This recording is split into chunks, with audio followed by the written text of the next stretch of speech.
Ah, come and look at this. Amazing. This is the season of second early potato harvest, and these are Charlotte from my own home safe seed, which as you can see are doing really nicely. And yeah, all that from one plant. So we're going to put these in sacks now, in paper sacks, even leave them out in the sun for a day to get really dry, and then they will store for a long time. In fact, we had the last Charlotte potatoes 10 months later. Even though they're second early, they do store well. But if you've got main crop, don't worry, they're not quite ready yet.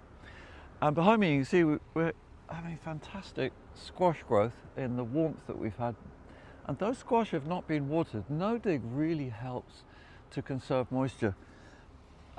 Having said that, there's a lot of plants here that I am watering. So I'll be giving you some tips through this tour. This is the July tour, the season of peak harvest, and also many things you can still sow.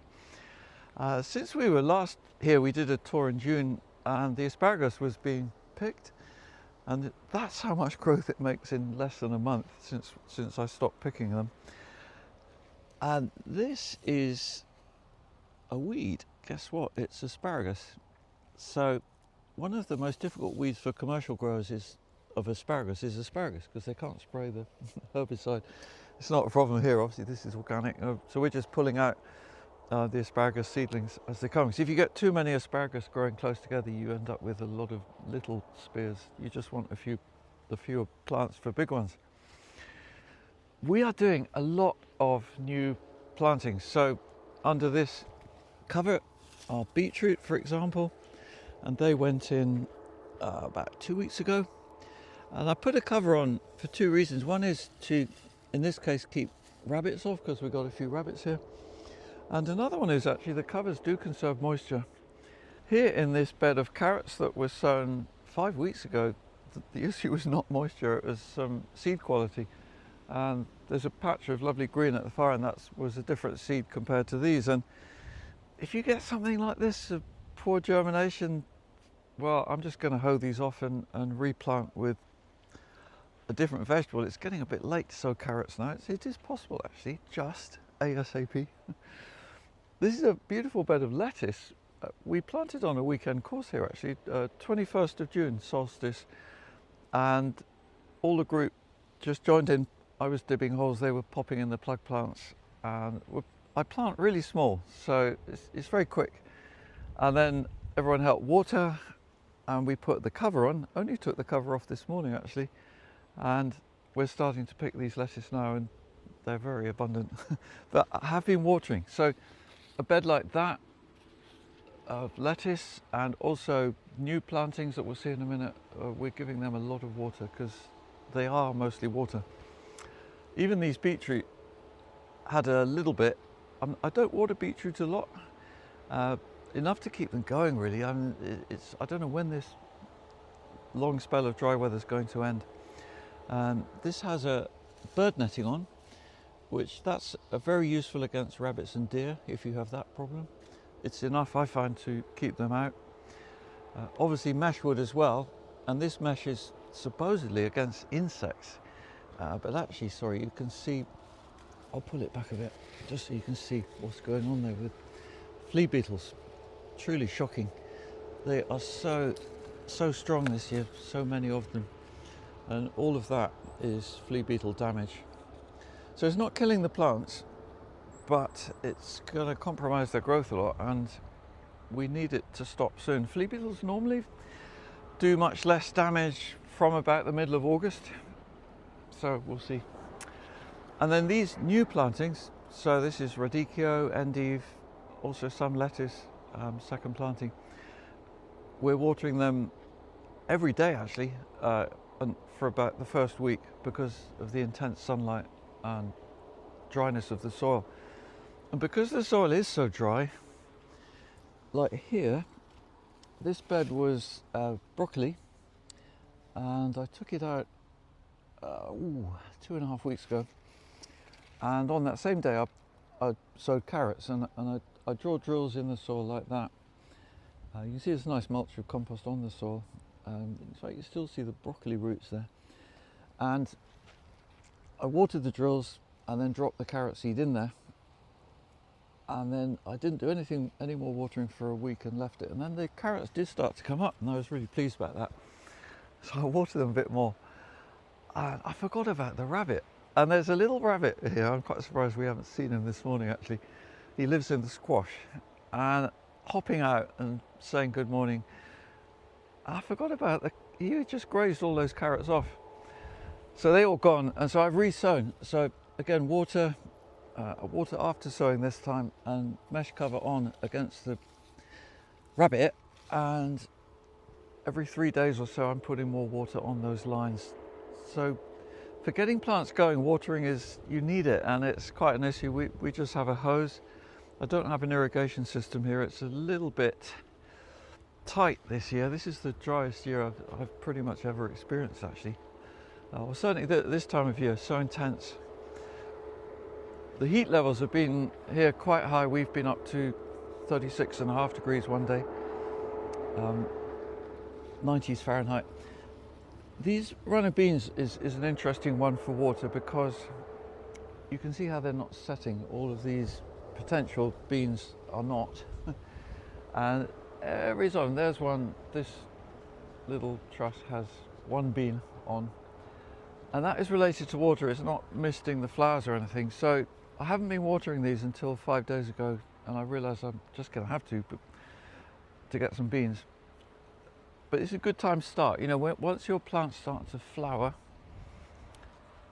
they don't need water so much before, but when you get into the fruiting stage, that's the time to give water.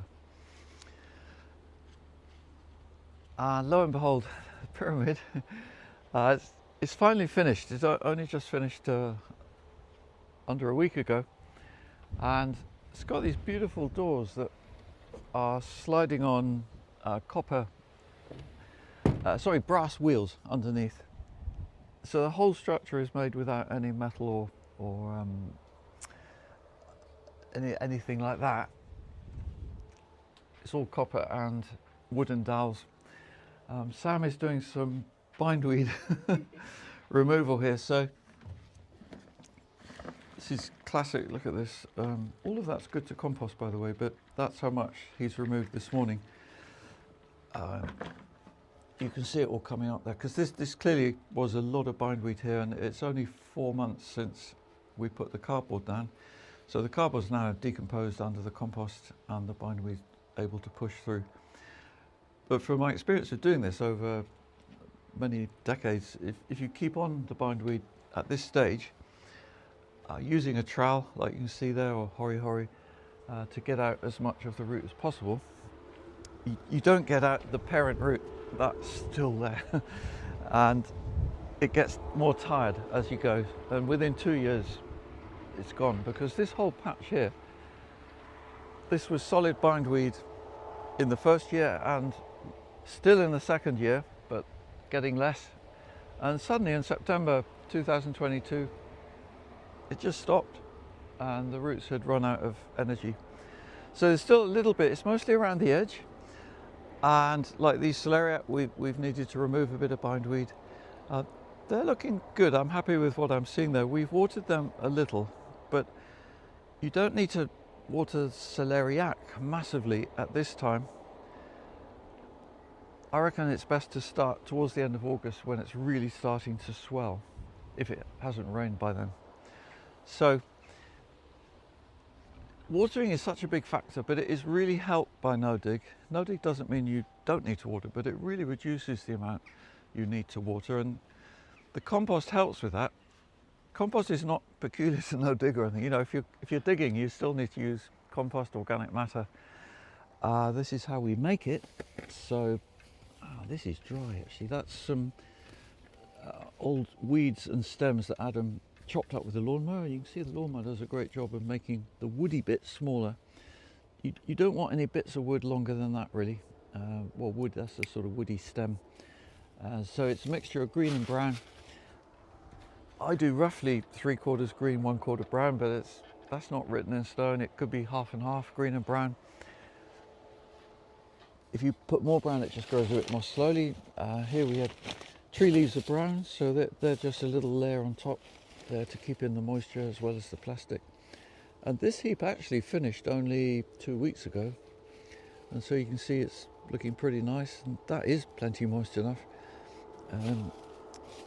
That's without watering, but I am now actually just watering my heaps a little bit, which I don't normally do. I'm just thinking I need to water that one. And here we have compost that is 8 months old now, and Adam turned it from the heap on the right into there, and you can see how beautiful it is. It's feeling really light in my hand as well. That's a very good sign. It's like humus, and we'll use that in the autumn. Or the compost, if it's as good as that, you can also sieve it out and put it in for potting mix. The plants, seedlings love it.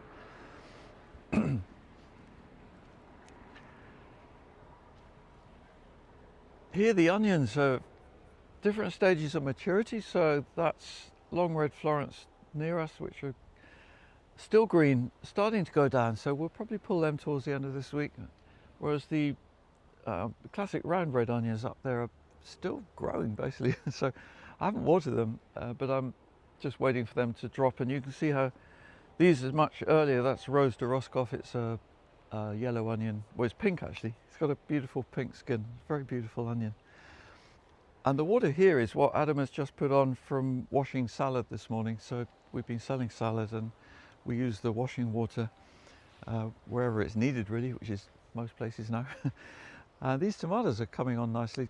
Quite unusual for the UK, in my experience, to have in the middle of July tomatoes anything like this, and even sun gold ripening already. It's always the first one.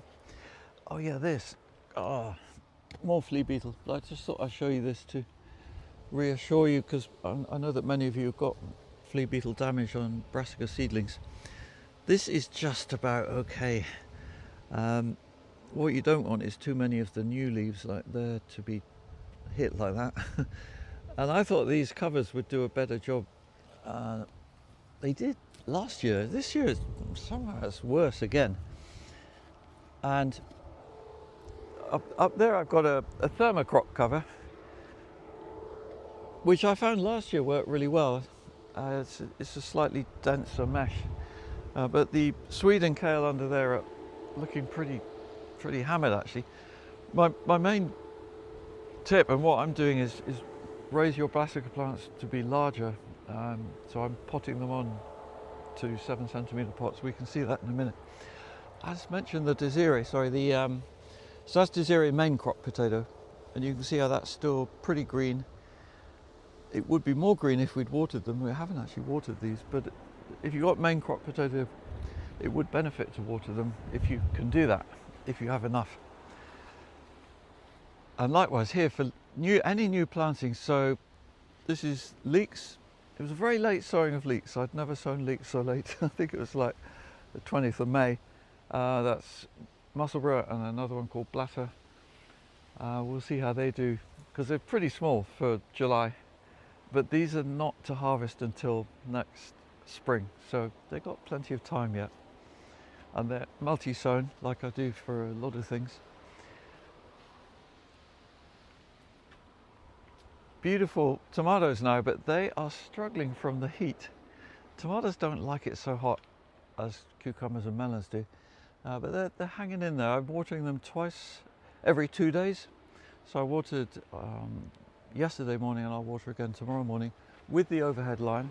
You can water tomatoes overhead, that's totally fine, because there's no risk of blight at the moment, and it actually helps the plants to hydrate a bit. You know, they're so struggling to find moisture really. The beef tomatoes have gone a bit crazy. The oxide here, you can see very, very beautiful fruits, but this variety called Sonnenherz, it has long intervals between trusses, and so you end up with this really tall plant which is already reaching the top. So then I drop it down a bit, but then that means the fruit before they've ripened are on the ground, and so you have to work out how to handle that. It's not the easiest variety. A really good one that's much more compact is Orange Wellington, which is, it's an F1 though, so you can't save the seed, but these are home safe seed, that does work. And the melons have really loved the heat, as you can see. They've been prolific, there are some really nice varieties here. This is Malaga. I mean, just look how it's made these 4 huge melons on one plant. And you don't need to support melons. You know, this is one of many bits of false information that are out there. You can see how they have really tough stalks and they hang. The only time they risk dropping off is when they're ripe.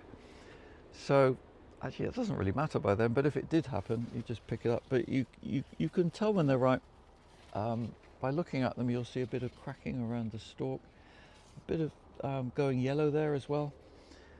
But before that even, you'll get the most wonderful aroma of melon. So, you know, there'll be a morning, probably in about 2 weeks actually, not for a while, I'll come in here and I'll smell it before they've actually ripened, then I'll look for the ripe melon. We have different varieties here. This is aubergine, for example, that's slightly smaller, but you'll hopefully get a few more fruit on a plant. And you can grow them on the ground, so that's one that's just planted to crawl on the ground. You don't have to grow them up strings. It's very efficient up strings though. And yeah, it's just nice with plants how there's so many ways of doing it. And same with aubergine. So here I allowed 2 stems to grow from the one main one by selecting a side shoot that was strong, and that becomes another main stem. And you do need to then keep removing the side shoots. Like there's one, you know, it's not obvious, you look at that, but there's the side shoot and that's the main leader. So I keep doing that and that keeps 2 main stems. It's just quite productive. They're starting to crop. They're not brilliant, these aubergines though, and they've had a bit of disease on their leaves. And I think this is called Erwinia. It's a bacterial rot, possibly from wetting the leaves too much, which I've been doing because I know that aubergines like moisture and that discourages the red spider mite. But having said that, I had used a red spider mite predator, Phytocylus, and that's been really effective this year. The melons are much greener for it, and cucumbers too. Red spider can be quite devastating, and these cucumbers are having a bit of a pause at the moment. They crop very prolifically and that just getting going again. And these I do water a lot more even than the tomatoes, so especially in the middle of the day, if it's a really hot day like most days, I'm just holding a hose for only about a quarter of a minute just to wet the leaves and take the stress off the plants in the middle of the day.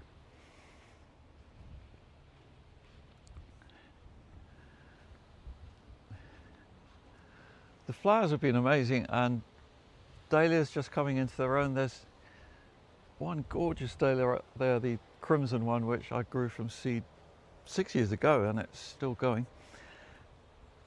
And here's an interesting combination which I hadn't tried before. I don't know how this is going to work out, but we have squash. It went in a bit late actually because this bed was broccoli through the winter and spring, and Celtus. I was given the seed at Chelsea by Lucy, She Grows Veg, to try. I grew it 43 years ago and didn't like it then, so I haven't grown it since, but I'm giving it another go. So what they do is they're slightly bitter leaves. You can eat these leaves of Celtus, but generally one doesn't. But they make a stem, and that's the bit you eat. It's like a delicacy. So we'll see. They were sown only 2 months ago, so they're very fast growing. In the greenhouse is where I do all my propagation, and this is a chance to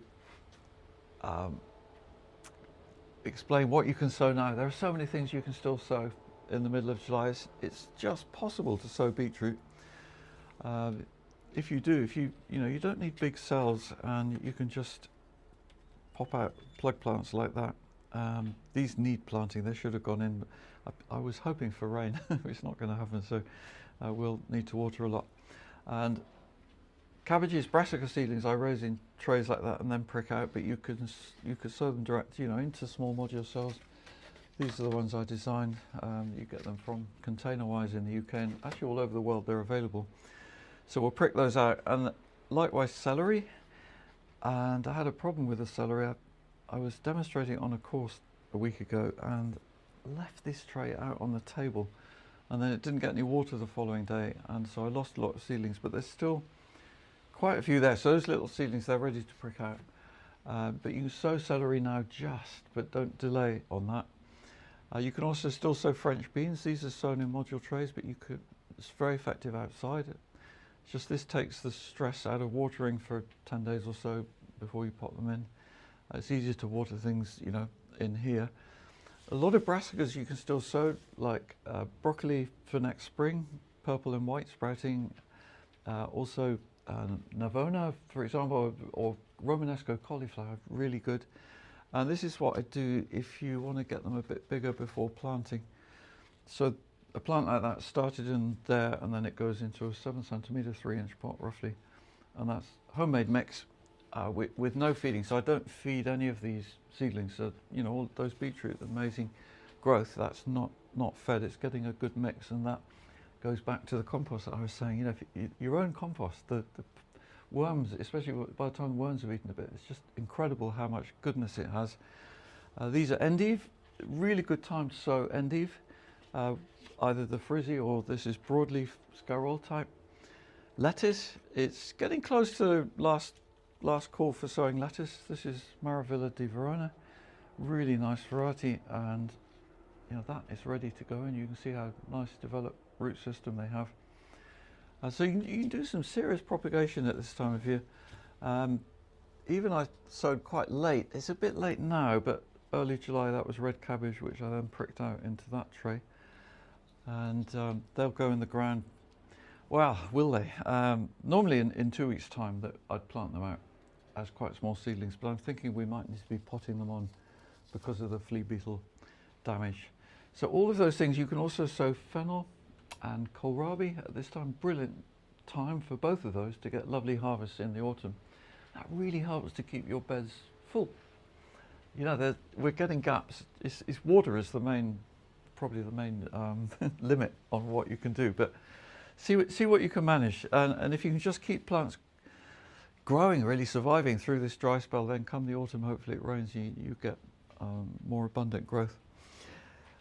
There's an amazing watermelon there, and it's so small from so many leaves. They're just starting to develop. There's 2 watermelon plants there, and I just wanted to show you in here also that's an aubergine melon which grew on a string, but all of these other ones are growing from the same plant, like these leaders coming out and making fruits on the ground as well. So that's another option for melons, to grow them up and grow them on the ground at the same time. And they're just a bit more rapid here in the greenhouse warmth, and these I'm pretty confident will ripen first.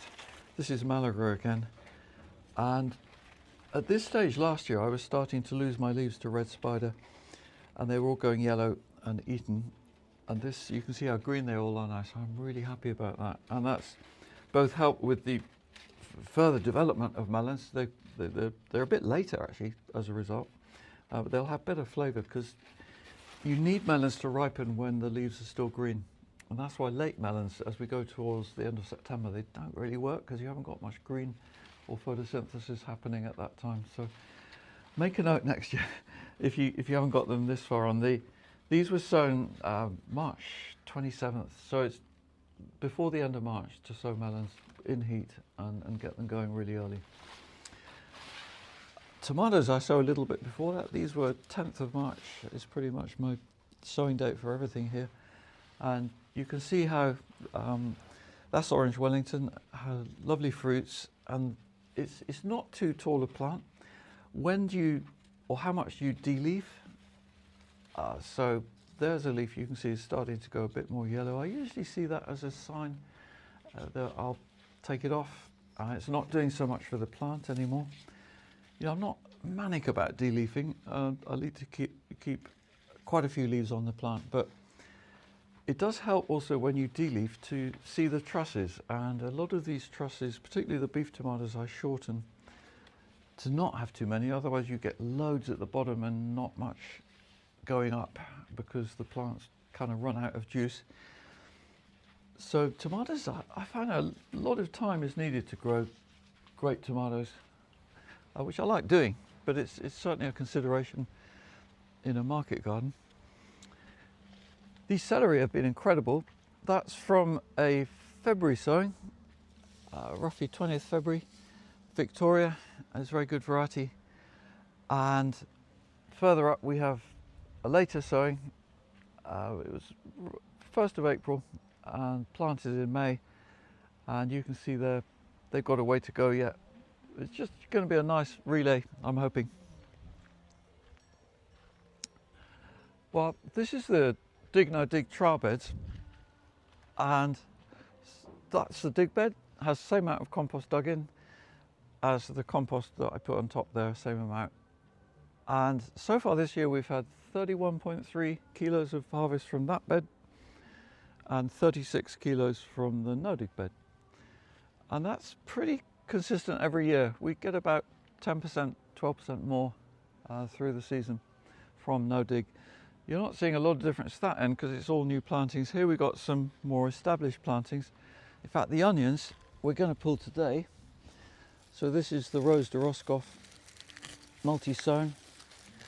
So all of that is from one little module cell sown late February, and you can look after a lot of onions that way. So, you know, one of those trays of 60 times 4, you've got over 200 onions in a small space to propagate. It's very efficient and using not much potting mix either. And these went in the ground on the 9th of March. So they were pretty small when they went in, I mean truly small. And yet it works. But what they do is I put a fleece over, something like that, and to cover them for the first 6 weeks or so. And they're the last of the first plantings which is harvesting. Like, for example, we had peas there where the kale is now. This was spinach either side of the celeriac. And in fact the celeriac are showing quite a difference, see, between the no dig and the dig. And what I notice in the afternoon is we water both these beds the same, but the dig bed, the leaves are wilting more. It seems not able to get hold of so much moisture for the plants where the soil has been disturbed. And I think it's from the mycelial and bacterial networks being broken by the digging process. Any kind of cultivation, forking as well, you know, don't go into that either. Broad forking is not no dig. Just leaving soil alone, you get these amazing results, beautiful growth. That's Chioggia, beetroot and flaming barrel. Interplanted with spring onions, actually. That's another grow together combination. You can find them in my book. And so you harvest the spring onions before the beetroot need quite all the space. And to finish, I can't resist showing you this beautiful corn which has sprung up so fast. Was sown 10th April, planted 25th, fleece over, which protected it against frost of May the 11th. And it's just kept growing. We haven't watered it until 5 days ago. So it had first watering then. Again, I feel that, you know, really shows with no dig and how good the structure of the soil is and how plants can access the food and moisture they need very easily. We did just water it now because as with the runner beans, you know, as you get close to harvest, it really makes sense to water. And I'll finish with a question. What are you sowing now, and what is your favourite variety of what you're sowing? It would be nice to share that. And a lot of people read the comments to these videos, which is great. And I'll chip in with a comment myself.